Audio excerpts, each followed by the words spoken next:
قولي لي سؤالك. نقلق الشيخ حتى يقلقني الراجل، يقلقني حتى نعود ندعي عليه. الراجل تاعك هاي يقلقني يا شيخ، يقلقك حتى تدعي عليه.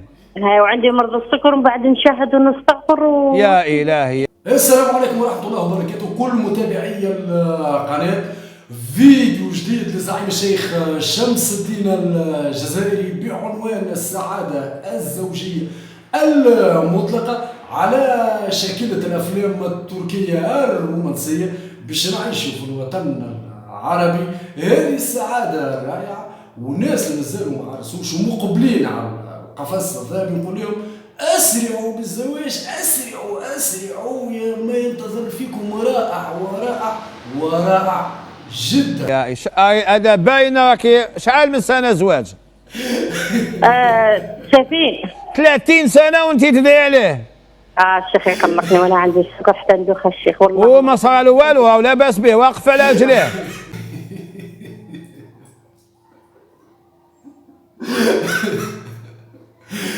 30 سنة وقلب تدي على رجلها، كل ما يغششها ويطلع حالها تعطيها له لا تقرا لا تكتب، تهز يديها لفوق الرب سبحانه وتطيح دعدة عليه.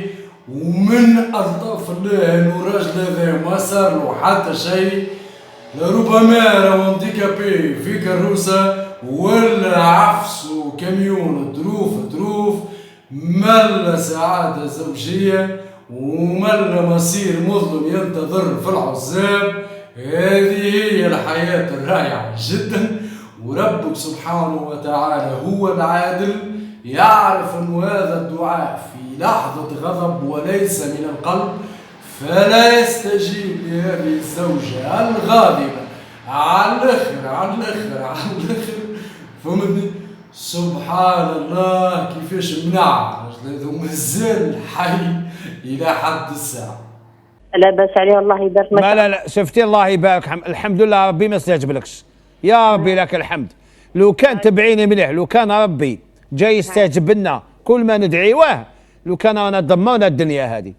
ولذلك ربي الشيخ شمس الدين الجزائري مصدوم انه الراجل هذا بعد 30 سنة عام من زوجته يمنع وما يصير له حتى شيء. السلامات والطاف من الله سبحان الله. 30 سنة وتدعي عليه وينجو هذا الزوج المسكين من الغضب.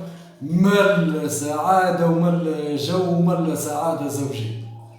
ربي ينظر إلى قلبك لا إلى لسانك. والله يا الشيخ نصلي يا ودي انت كي تدعي له بلسانك بصافي قلبك راكي تقولي راه مسامح. ما نسامحك ونشاهد ونستغفر ونصلي ركعة. الرب سبحانه وتعالى ما يستجيبش لهذه الزوجة الغاضبة اللي تدعي منذ 30 سنة على زوجها، ويشاء ربي سبحانه وتعالى أنه يمنع الزوج هذا لأنها هي غاضبة صحيح في قلبها. والكلام اللي يخرج هذا فهمتني هو في لحظة غضب ينجو الزوج إذا وإن شاء الله ربي ينجي الكثير من الأزواج والزوجات. لحظة الغضب لحظة خيبة ياسر. الله من الدعاء على أزواجكم وعلى أولادكم على الناس الكل. كان هذا فيديو اليوم، شكرا لمتابعتكم.